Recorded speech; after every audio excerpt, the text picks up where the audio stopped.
అందుకే అంటారు మరి అటువంటి ఎడ్డోడో గుడ్డోడో ఆడదానికి భర్త ముఖ్యం అంటారు. ఆడదానికి ఐదో తనానికి అంటే గొప్పతనం ఏదో కాదు.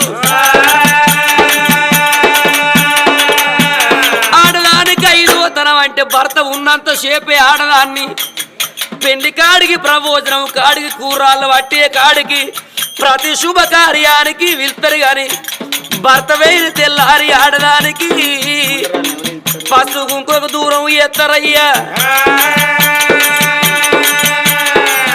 నేను ముగ్గురున్న కాడికి